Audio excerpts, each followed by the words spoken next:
Hi there, my name is Eric, and this is a presentation on photography for birders and other wildlife enthusiasts. This is Chapter 2.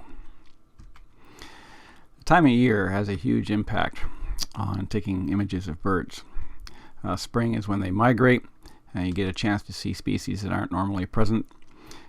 Winter feathers are shed for spring, and this is when the mating plumage often comes out.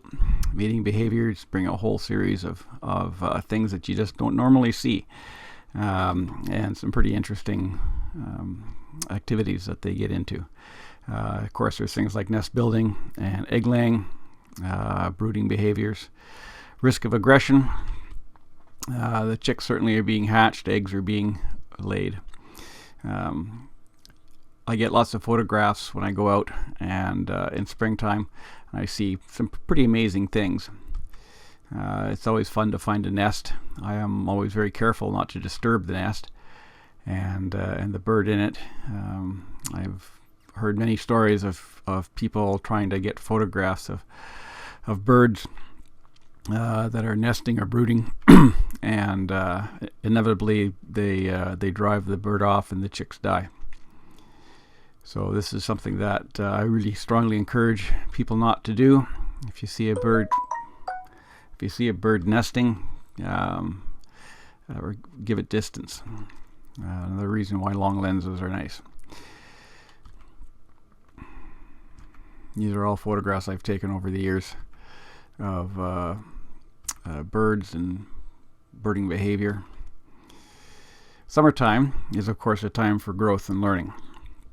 It's a great opportunity for birds to that are fledging the nest and learning on their own, not only how to fly, but how to forage, socializing with other birds, and becoming independent.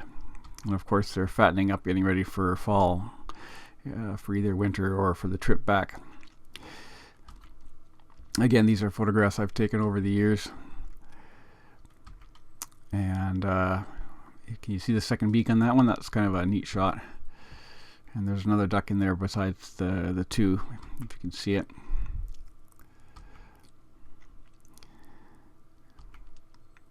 Fall, of course, is a time where the fledged chick now is pretty much independent. Still might be interested in being around the parent, but for the most part they're quite independent at this point. The fall plumage typically may or may not represent the way that you normally see a bird. There's a lot of birds that have an eclipse or a winter plumage that makes them look quite different. Even so, there's some pretty remarkable birds out there that you can find that have plumage that isn't quite standard for what you normally would think, but are still kind of exciting to find. Winter, not many species around, certainly not as many as we find during the summertime, certainly up here in Canada, depending upon where you are.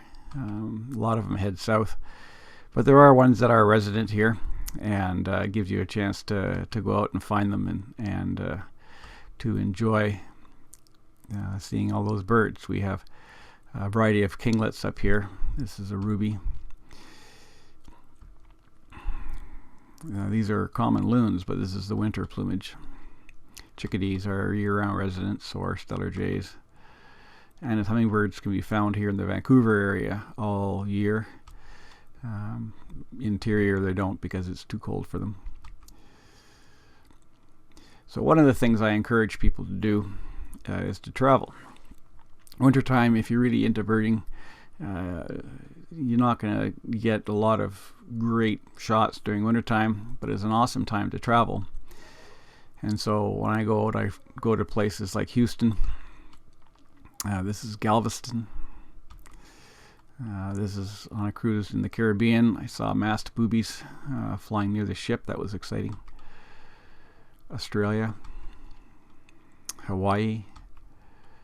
This is Florida, Tasmania, Arizona, California. This is in Antigua in the Caribbean. Time of day has big effects of where birds are going to be. All those factors that I've got listed there, they're all huge parts of where a bird is and why. Mornings, I find, are by far the best time for birding.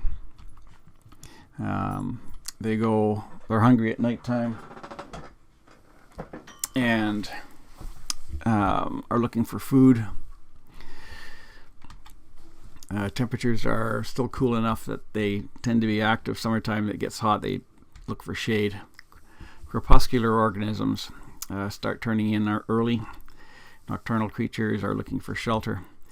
The dew makes organisms that desiccate easily start looking for shelter.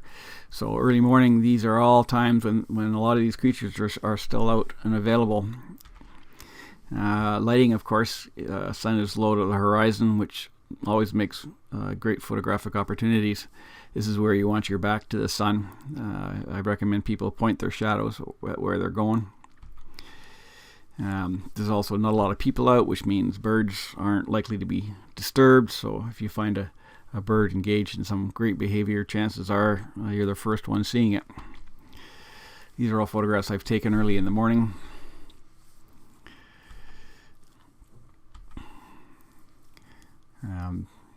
Some of these are while traveling. Even traveling, I get up, and locally I'm up fairly early. If I can get out by 8 o'clock, 7 o'clock sometimes, you get some pretty good opportunities.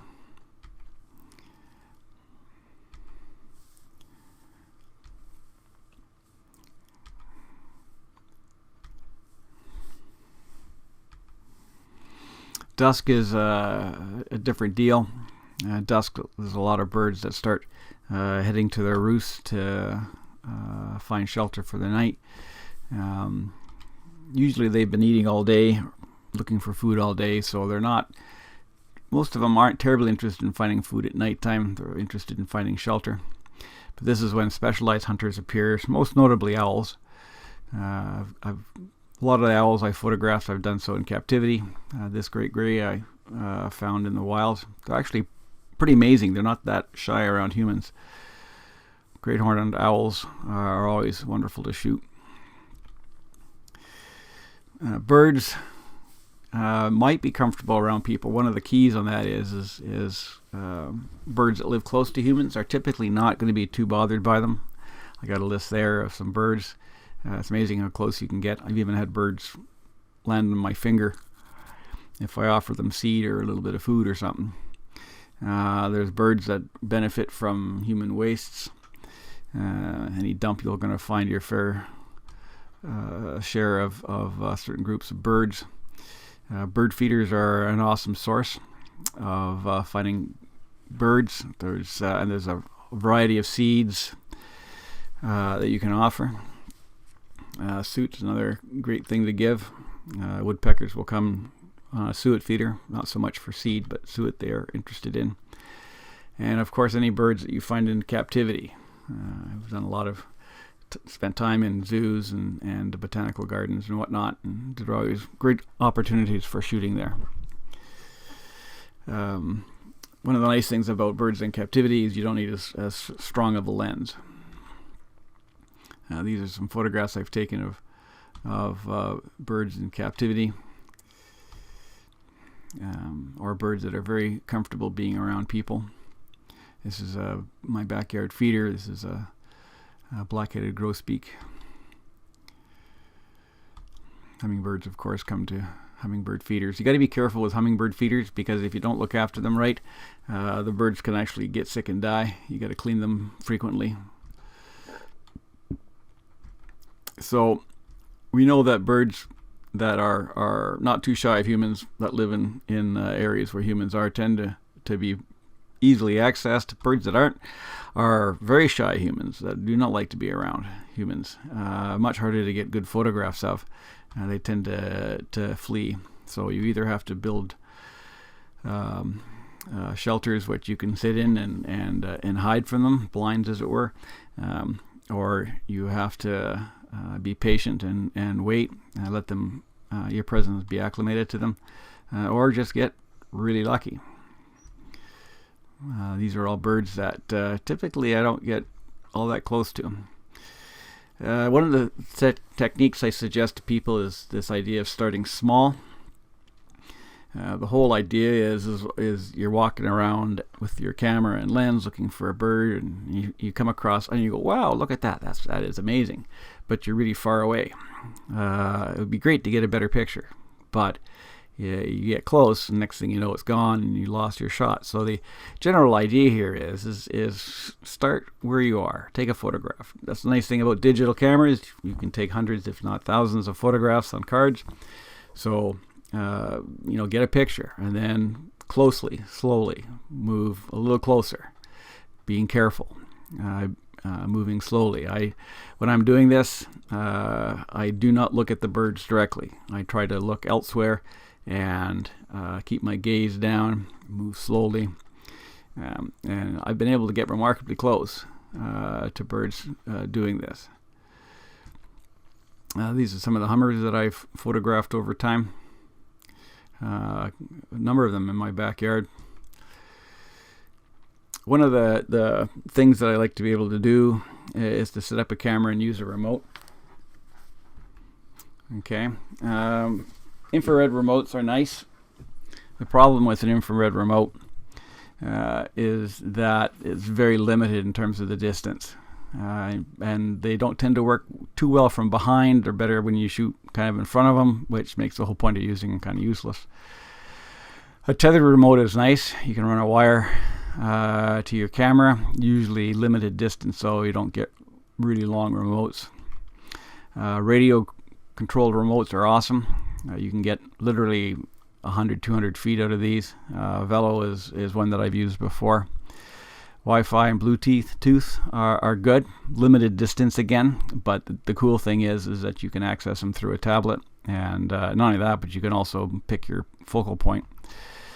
And one of the things I've done is use something called a repeat with a shutter delay. Now, it's not a feature all cameras have, but basically what you do is this is what I did with this shot. You set your camera up on a tripod, set it on to repeat exposure with a delay of whatever, 5 seconds, 10 seconds, 20 seconds, and take 10, 20, 30 shots. And you just walk away, and the camera does the rest. Education is something that I really strongly encourage.